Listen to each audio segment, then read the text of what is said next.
On Thursday, October 18th, 2001, Amy St. Laurent stood in front of her clothes closet in the small Maine town of South Berwick. She had a big meeting coming up the next week at work, and she wanted to pick out just the right outfit. Amy was an attractive 25-year-old woman with strawberry blonde hair and blue eyes who wanted to become a model. She'd even gotten some professional photos done. But when it came to her job at Pratt & Whitney, which was an aircraft engine assembly plant, she wanted to be taken seriously. And that meant dressing professionally so that people didn't get the wrong idea from her looks and youth. But as Amy tried and rejected one outfit after another, she knew that the real reason she was making such a big deal out of this was to distract herself. She was trying to avoid thinking about the man who was coming to visit her that night from Florida. Amy had recently broken up with her boyfriend after living together on and off for 5 years. She wanted to get married and have kids, but she realized that her ex, Richard Sparrow, was just not the one. She liked to travel and go to museums, and the longer she'd been with Richard, the more she realized he was just a homebody who didn't care much about any of those things. She felt like breaking up with him was the right decision, but it was still hard. But now that she had broken up with him, she was able to rediscover the joy of being single. And a few weeks ago, she'd taken a trip to Florida, and she had met a handsome 27-year-old man named Eric Rubright, who had taken her out on his motorcycle. He'd even tried to kiss her, although Amy had politely declined. Ultimately, Amy had a lot of fun with Eric, and so when Eric asked if it was possible for him to travel to Maine to visit her, she said yes. But Amy was not interested in a romantic relationship again, and she didn't want to lead Eric on. So she made it absolutely clear to him that when he visited in Maine, nothing romantic could happen between them, and he would have to sleep in the spare room. Eric said he was totally fine with that, but just in case, Amy had another safeguard planned for this visit that she didn't mention to Eric. Her ex-boyfriend, Richard, had offered to come over and hang out with them as a buffer, like a third wheel. And now, standing in her bedroom, thinking about how potentially awkward this three-way dynamic was going to be, Amy hoped she did not make a mistake in either inviting Eric or inviting Richard. That evening, Eric arrived at Amy's apartment, and right away, things got off to a bumpy start. Despite what he said, Eric did not seem thrilled about sleeping in the spare bedroom. And he was clearly annoyed that Amy's ex-boyfriend Richard was just at the house with them. And then on Friday, which was the second day of Eric's visit, Amy and Eric got into a little fight.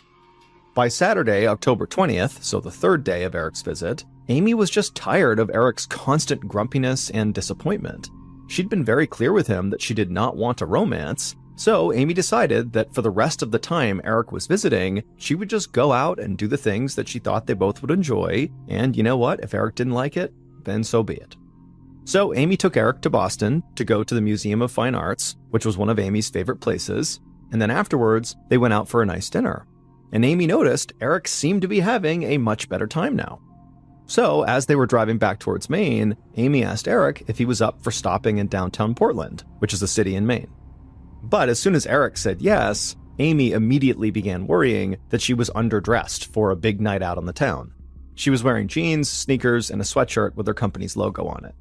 She considered going home to change first, but at the same time, she didn't want to dress too provocatively and give Eric the wrong message, so she decided she would just go as is. Downtown Portland is a really popular spot, especially at night. And so when Eric and Amy got there, all the restaurants and bars that lined the cobblestone streets were packed, and mostly with young people. Amy suggested they stop at a sports bar, and Eric seemed interested. But as soon as they went inside, Eric began acting all disappointed again. Amy wanted to play a game of pool, like billiards, but Eric didn't. So Amy, determined not to have a terrible night, just went and found a couple of 20-something-year-old men named Russ and Cush who she could play with. Then the three of them would play and they would talk and laugh, while Eric just kind of awkwardly stood by, drinking a beer and looking bored. After a while, though, Amy started worrying that she was being rude to Eric. So she took him to get some pizza, and even paid for his slices herself. Then she asked if he wanted to go to a cool club called the Pavilion that was partly inside an old bank vault. Amy hoped that the Pavilion would impress Eric, but as soon as they walked in, he got that annoying bored look on his face again, and he immediately said he didn't want to dance. And at this point, Amy was just kind of over Eric, and so she left Eric standing in line for drinks while she headed for the dance floor all on her own.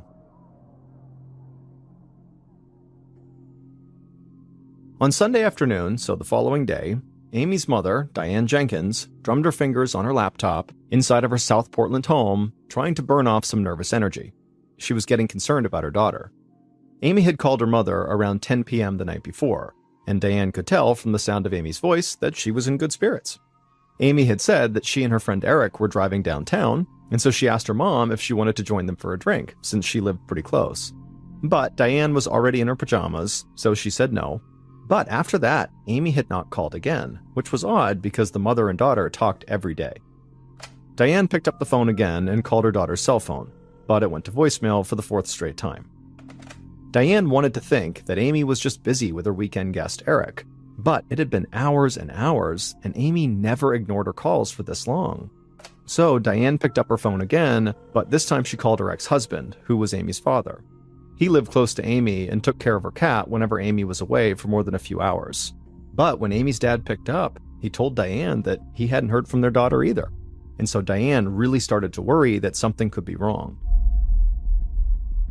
The next morning, when still Amy had not called her mom, Diane called Amy's work. But the person who answered the phone call said Amy hadn't shown up, and she hadn't called ahead or emailed ahead to tell anyone why she was not coming into work. At this point, Diane felt a full-blown panic attack coming on as it dawned on her that her daughter truly had disappeared. And so Diane hung up on that call and then immediately called the police to report her daughter missing. That evening, which was October 22, 2001, Detective Danny Young flopped onto the sofa and flipped on Monday Night Football.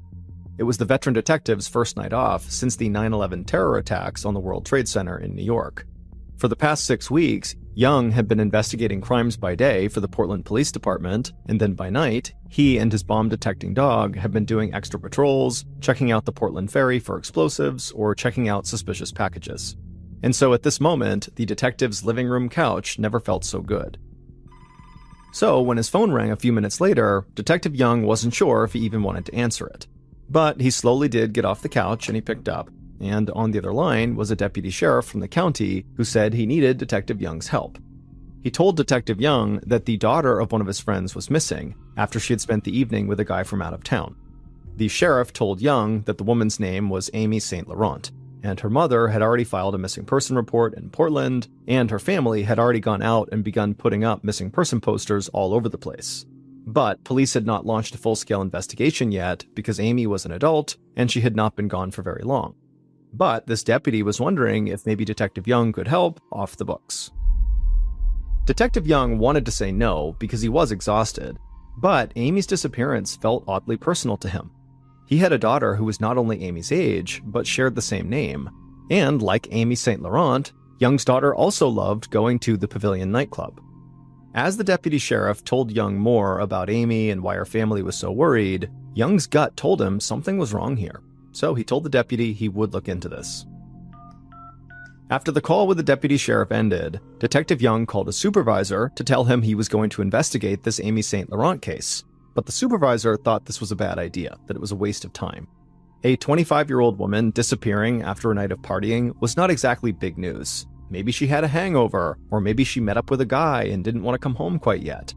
Ultimately, the supervisor felt like the chances that something bad had happened to Amy were pretty slim. Also, the supervisor pointed out that this was Detective Young's first night off in a really long time, and he needed to take a break. But Young was adamant that he wanted to do this, and so after some convincing, his supervisor let him launch his own unofficial investigation. Before Detective Young left his house, he called a sergeant at the police station. Since Amy's friend, who she was with the night she disappeared, Eric Rubright, was from out of town, there was a good chance he had rented a car. So Detective Young wanted the sergeant to call the local rental agencies and see if any of them had a record of Eric renting a vehicle from them. And sure enough, the sergeant quickly called Young back. Not only did the sergeant know that Eric rented a maroon GMC Envoy, but she also had another important piece of information. The car Eric rented was equipped with a GPS tracker, which meant the rental company knew the vehicle's exact location in downtown Portland. Detective Young immediately sent some officers to stake out the rental car, and within an hour, Eric showed up right around 10:30 p.m., and strangely, he wasn't surprised to see the police officers at all. He told them he'd already seen the missing person posters that Amy's family were putting up all over Portland, and he said he was concerned about Amy too. And so the officers would take Eric back to the police station to ask him some questions. By the time Detective Young got to the interrogation room late that night, his fatigue from 6 straight weeks of work had disappeared. For the detective, it was like flipping a switch. The second he launched an investigation, it was the only thing he cared about, and he could focus like a laser beam no matter how tired he was. Eric was already sitting in the interrogation room, and the detective quickly sized him up. The first thing he noticed was how big Eric was. Eric had played semi-professional rugby, and Young thought how easy it would be for him to overpower someone Amy's size. But the second thing Young noticed was that Eric seemed agitated, like someone who was afraid he was in trouble. And as Detective Young peppered Eric with questions, Eric's story began to sound pretty odd. He claimed that on the night Amy was missing, they were at the Pavilion Club, and then after the last call, which was sometime between 12:45 and 1 a.m., Eric went to the bathroom. But he got stuck in a long line, and then by the time he got out of the bathroom, Amy had taken off, leaving him alone. So he got in his car and he circled the block once to see if he could find her, but when Amy didn't turn up, he decided that she would just have to find her own way home, and he left. But what made this story so hard to believe was that according to Eric, Amy had left her wallet, cell phone, purse, and car keys in his car. Detective Young was about to ask Eric to explain this when someone knocked on the door. Young frowned, but he knew nobody would interrupt unless it was really important, so he excused himself and stepped out of the room. And once he had, an officer handed him a phone, and when Young put it to his ear, he heard his sergeant's voice. The sergeant said he was with 3 young men who had flagged down his patrol car to tell him they were with Amy the night she disappeared and they needed to talk to police right now. Detective Young told the sergeant to bring them in right away. But Detective Young had to get back to his interview with Eric, so he assigned other detectives to talk to the 3 young men and just report back to him.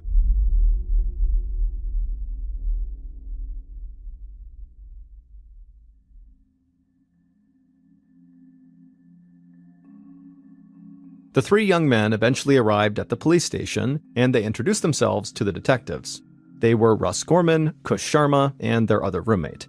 And obviously Russ and Kush were the 2 young men that Amy had played pool with on the night she went missing. And they would tell the detectives that recently a bartender had showed them the missing person poster of Amy, and they instantly recognized her as the woman they had played pool with, and so as soon as they saw it, they left the bar and flagged down the first patrol car they saw. Russ was a charming guy who had very stylized hair. He had frosted tips, which meant the ends of his hair, kind of all throughout his hair, were bleached blonde, and he gelled his hair up. And although he'd only been in Portland for 18 months, he was already a regular in the bar scene there. And he would tell the detective that he and his buddy Kush had been playing pool when Amy had come over and asked to join their game. And Russ would say that actually he and Amy hit it off right away, and he actually asked for her phone number. But Russ made it clear he did not expect this to go anywhere, because he watched as Amy literally went back to her date, and so Russ and Kush just left and went to another bar. But then the 2 men went to the Pavilion nightclub, where sure enough, they ran into Amy again. This was around the time that Amy had gone to the dance floor on her own. She saw Russ and Kush, and the 3 of them basically started dancing together. And so Russ would tell the detectives that the 3 of them just danced all night, and then after last call, Russ said he wanted to keep partying, so he invited Amy to come back to their apartment. He told her they were going to have an after-hours birthday party for their 3rd roommate, and he wanted Amy to join them. And so she agreed, and they all got to the apartment at around 1:15 a.m. But the birthday party never really materialized, and Russ could tell Amy was really bored, and so eventually he just asked Amy if she wanted a ride back home. And Amy actually said that she wanted a ride back to the Pavilion because then she could go find her date, Eric, and he could give her a ride home. And if for some reason she couldn't find him, her mom's house was right nearby and she could just walk there. So at about 2 a.m., Russ dropped off Amy right outside the Pavilion on the curb, and then after watching her head towards the Pavilion, Russ just drove home and stayed there for the rest of the night. And when detectives spoke to the other 2 roommates, they would tell basically the exact same version of the story. The detectives were excited. It sounded like Russ may have been the last person to see Amy alive, and so they rushed to tell Detective Young what they had learned. Detective Young was still talking to Eric when the detectives knocked again on their door, and when Young stepped out and they told him what Russ and the roommate said, a new theory popped up in Detective Young's head. He wondered if maybe Eric saw Amy get dropped off by some other guy, and maybe that sent him into a jealous rage. But when Detective Young walked back into the interview room and sat down, he said nothing to Eric about what he had just learned. Instead, he asked Eric to go over all of his actions after Amy had left the club without him. Young wanted to see if he could maybe catch Eric in a lie. Eric claimed that after he realized Amy was gone, he just drove himself back to Amy's house and then let himself inside using Amy's key. But when he didn't find Amy inside, he said he felt weird about staying in her house all alone, so he slept outside in his car. The next morning, Eric said he left his car and went back inside of Amy's house to use her shower and also to drop off all her belongings she had left in his car. And then afterwards, he said he did leave an angry note pinned to her apartment door, and then he left her coat outside right on the hood of her car, and he dropped her keys onto one of her tires. And that was the end of his weekend. When Eric stopped talking, Detective Young couldn't help but feel like this guy's story just seemed totally off. And soon he would have yet another interruption that would confirm his suspicion. Suddenly, another detective called Young out of the interview room to tell him that Amy's neighbor had called her local police department on Sunday with her own concerns about Amy's safety. She'd seen Amy's expensive coat on the ground beside her car on Sunday morning, so she had knocked on Amy's door to see if she was okay. But it wasn't just the coat that made the neighbors nervous. On Friday night, the neighbor had seen Eric angrily peeling out of Amy's driveway, and when the neighbor actually asked Amy what was going on, Amy said Eric was furious with her because Amy didn't want to have sex with him. So when this neighbor saw the coat on Sunday morning, and then she knocked on Amy's door and Amy didn't answer, this neighbor went and got Amy's keys from the landlord, and when she went inside and realized it was empty, she called the police. Detective Young had never in his life had so many witnesses volunteer to help out on a case, and every single witness story really seemed to point the finger at Eric. And it was easy to imagine Eric being mad after driving all the way to Maine from Florida only to be rejected, and the neighbor's story was especially damning for Eric, because it meant that Eric was already enraged that Amy wouldn't sleep with him the day before Amy had left him for two other guys at the pavilion. And Detective Young thought Eric's story about driving to Amy's house and sleeping in his car on a night when the weather was in the low 40s, so nearly freezing outside, was nonsense. But when Young went back in to question Eric about all of this, Eric did something very unexpected. He said he had proof that he drove to Amy's apartment late on the night she disappeared. Then he pulled out a receipt from a gas station, which was located on the way to Amy's apartment. And Eric told Detective Young that if this receipt wasn't enough, he also had a witness. On his drive to Amy's, he had to pass through a toll, but he didn't have any money. And the toll taker had basically taken pity on him and let him through anyway, and so as a result of that, Eric was confident she would remember him. By now, Detective Young's head was spinning. This was the most chaotic interview he had ever conducted. Usually, investigators had to hunt for tips, but tonight they were pouring in too fast for him to even keep up with. The detective felt like Eric really was his best suspect, but Russ had been the last person to see Amy alive, so he couldn't be ruled out yet. But this actually wasn't even the biggest question that Detective Young faced, because Amy's disappearance actually wasn't officially a criminal case at all. Amy was an adult, and she'd only been gone for 2 days. Her friends and family were obviously worried, but as of now, there was no evidence that any crime had even been committed. Amy might actually be just fine. Some of the other detectives thought Detective Young was kind of overreacting. They thought Amy was going to waltz in any minute, wondering what all the fuss was about. The next morning, so 3 days after Amy disappeared, police went to her apartment to go look around. They found the key to her apartment sitting on the tire of her car, exactly the way Eric had described. But when they found Eric's angry note he had left inside, they discovered that it was much nastier than Eric had said it was. In the letter, Eric asked Amy very angrily where she'd gone, with a choice curse word thrown in. It was very clear Eric must have left feeling very mad, chucking Amy's coat as he left. When they searched Amy's apartment, the police took her computer, her mail, her answering machine, and even her diary. And as they flipped through the pages of her diary, they found pages of Amy's deepest thoughts, her struggles, her fears, and her hopes. But there was one name that kept coming up over and over again in this diary. It was Amy's ex, Richard Sparrow. In fact, she'd started this diary the day after she had broken up with him. So that day, the police picked Richard up at his house, they drove him to the station, and they put him in the same interrogation room where Detective Young had just questioned Eric the night before. And when Richard told the detective that he had slept over at Amy's place on the first night that Eric was visiting, Young felt his heart start to race. It was hard to imagine a more awkward or potentially explosive arrangement than having an ex-boyfriend sleeping on the couch while Amy's new man slept in the guest room. It was the type of situation where you could understand one or both of these men getting really mad. But Richard would tell Detective Young that truly he was on friendly terms with Amy and that he had only stayed in her apartment on Friday as a favor to her after she begged him to. And also, on the night that Amy disappeared, Richard said he went out in South Berwick with friends and then went home, an account that Richard's roommates all confirmed, which meant he was very likely many miles away from Portland when Amy went missing. So this interview with Richard really had Detective Young turn his sights back towards Eric and Russ, the two men who were chasing Amy on the night she vanished.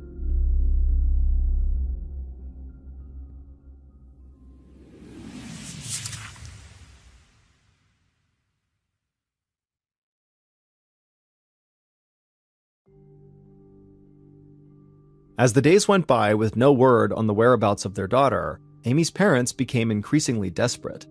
On Thursday, October 25th, almost a week after Amy disappeared, her mother Diane went to the media and offered a $35,000 reward for information that would lead to Amy's safe return. And by now, Amy's case was no longer an off-the-books investigation by Detective Young. This was now a full-scale police operation. As a reminder to himself of just what was at stake, Detective Young put a photo of Amy on his desk.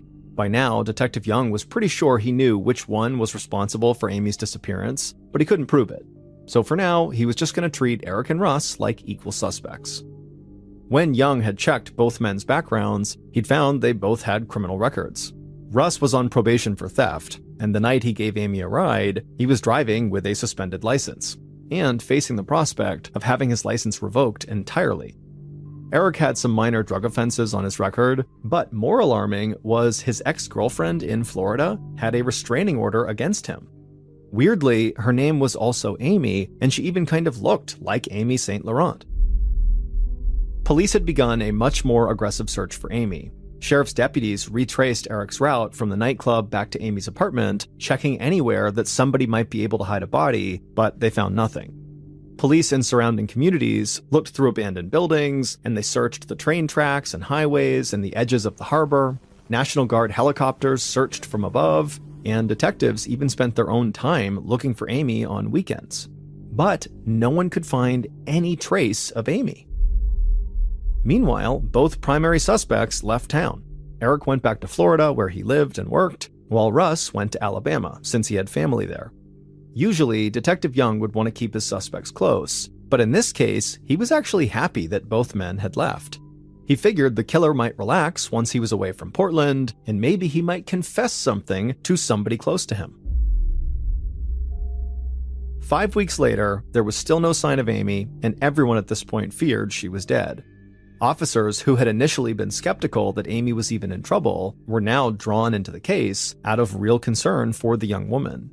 They'd learned so much about Amy during the investigation, not just the details of the last few days before she vanished, but the details of her life, how kind she was and how spontaneously generous. One couple told police that Amy gave them money out of her savings one Christmas when they didn't have money to buy presents for their kid. Another friend told police that Amy one time had paid for a plane ticket so the friend could fly home to celebrate her parents' 50th wedding anniversary. Amy even took a leave of absence from work to stay at a friend's bedside when they were in a coma in the hospital. Some of the officers began referring to Amy as, quote, our Amy, almost like they were her father. Detective Young found himself constantly looking at that photo of Amy he kept on his desk, and whenever he looked at her, he felt like she was looking back at him, pleading with him to help her. And as time dragged on without any breakthrough, people in Portland began getting scared that a killer was literally on the loose among them. And you gotta remember that this was around the time right after 9/11, so Americans at this time were very much on edge. And now Amy's disappearance had only made the paranoia much worse for people in Portland. As the lead detective in the hunt for Amy, Detective Young felt like so far he was letting the public down, especially her family. But he didn't really know what else to do. Without a body, he had no crime scene and no evidence, and so he was totally stalled. And that's when Detective Young got an unusual offer. A lieutenant from the Maine Warden Service named Pat Dorian thought he might be able to help find Amy. Every year, Dorian and his team found over 300 lost hikers, mostly people who got turned around inside of Maine's vast forests. Even though they'd never looked for a dead body before, the lieutenant thought the wardens might be able to apply their expertise to this case. Detective Young wasn't sure that a bunch of game wardens could help, but winter was coming, and once there was snow on the ground, finding a body would be much more difficult, if not impossible. So Detective Young told the lieutenant that yes, he would like his help. So on Monday, December 3rd, which was 6 weeks after Amy had vanished, Detective Young squeezed into a crowded conference room at the police station and took a seat at the conference table. Detective Young's team sat on one side and Lieutenant Dorian's on the other, all of them looking over a table full of equipment, computers, and mapping programs. Detective Young began by showing the wardens all the places the police had already searched. But Dorian really wanted to know more about the suspects, so his team could get a better sense of where either man might go to dispose of a body.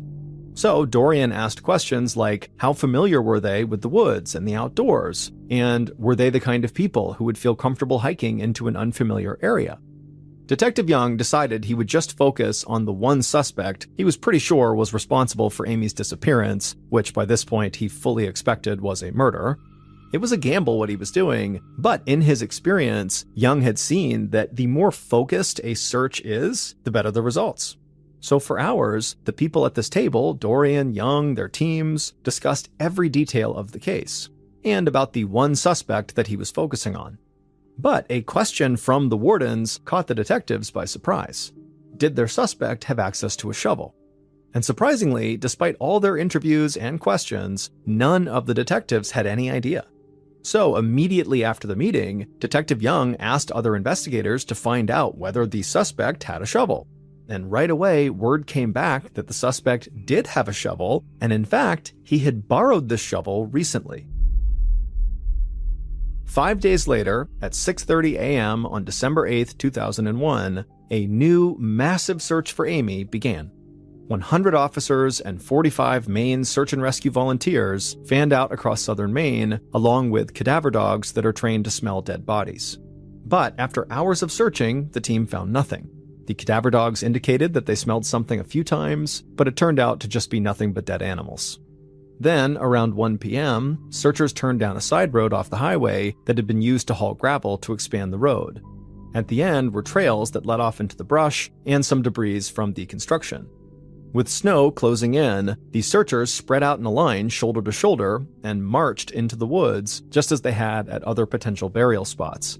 And after about 30 minutes of this, one of the searchers ducked under a branch and they came upon a spot where the earth seemed to have been pressed down and kind of smoothed over.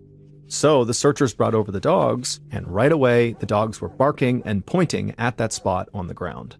Searchers immediately yelled out for Detective Young to come over, and when he did come over and he looked down at the spot, he could see there were some pine needles that had been thrown over this area, almost like to disguise it, and so it seemed very likely this was a burial spot.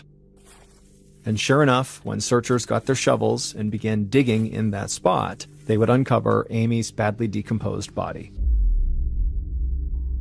The next day, Sunday, December 9th, the medical examiner conducted Amy's autopsy. And from this autopsy, it was clear that Amy had been beaten and shot. But there wasn't much other physical evidence to go on.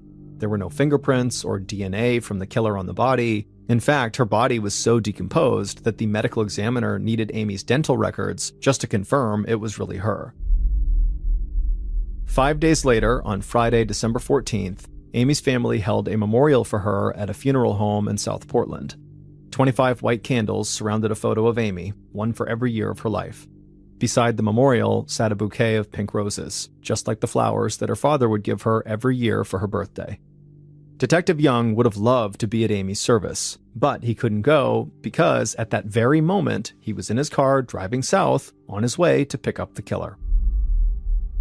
Even though the killer had left the state, detectives had kept a close eye on him.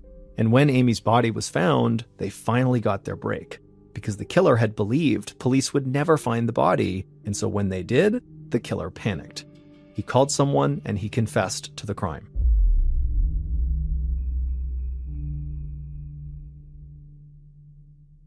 Finally, all the pieces fell together, and for the first time, Detective Young knew what really happened to Amy.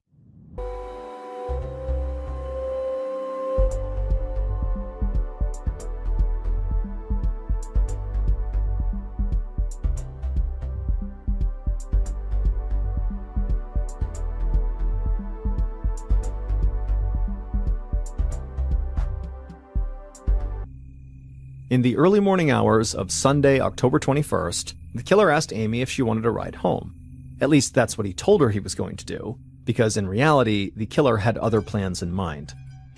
When Amy got in the car, the killer kept staring at her.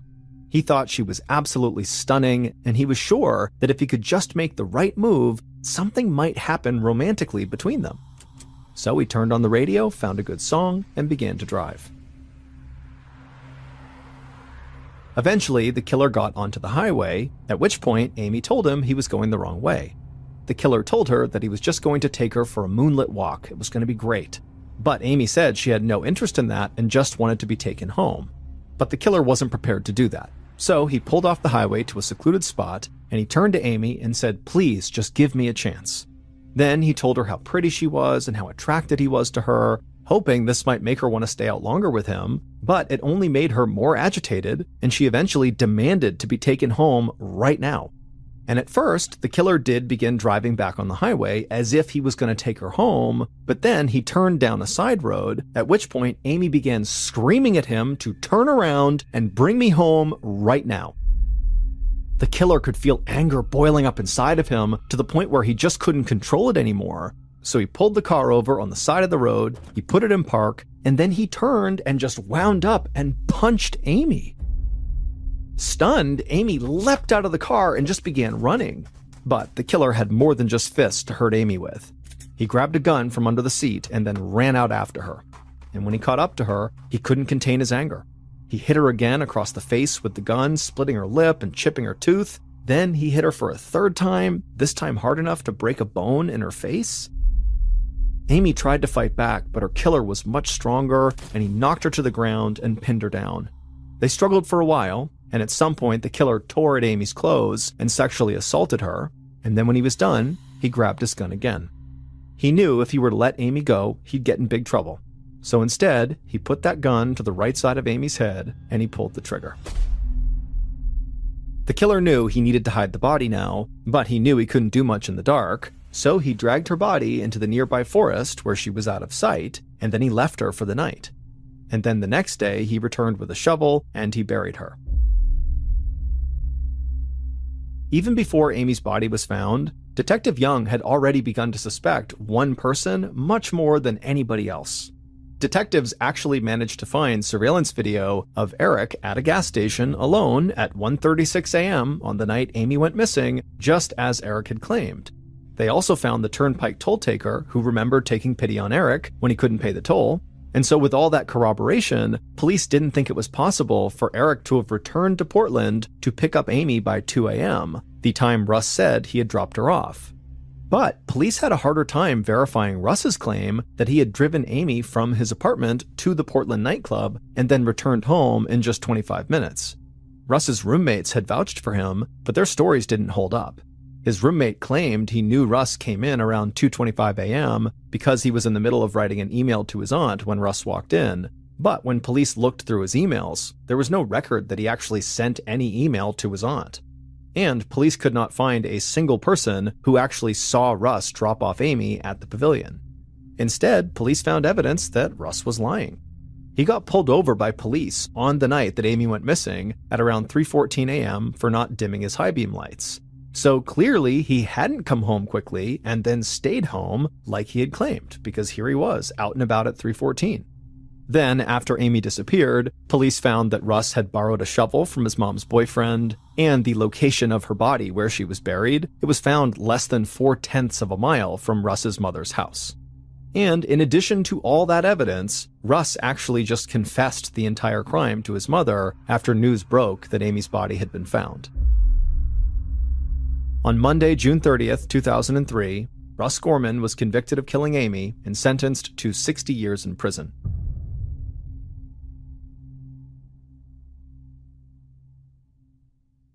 Amy's mother would go on to found the Amy St. Laurent Foundation, which was set up to help educate women and children of all ages in awareness, prevention, and techniques to protect themselves in dangerous or life-threatening situations. The organization is still active today.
Thank you for listening to the MrBallen podcast. If you enjoyed today's story and you're looking for more bone-chilling content, be sure to check out all of our studio's podcasts. Those are MrBallen's Medical Mysteries, Bedtime Stories, and Run Fool.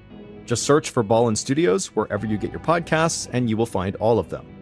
Also, there are hundreds more stories like the one you listened to today, but in video format on our YouTube channel. And our YouTube channel is just called MrBallen. Go check it out. So that's going to do it. I really appreciate your support. Until next time, see ya.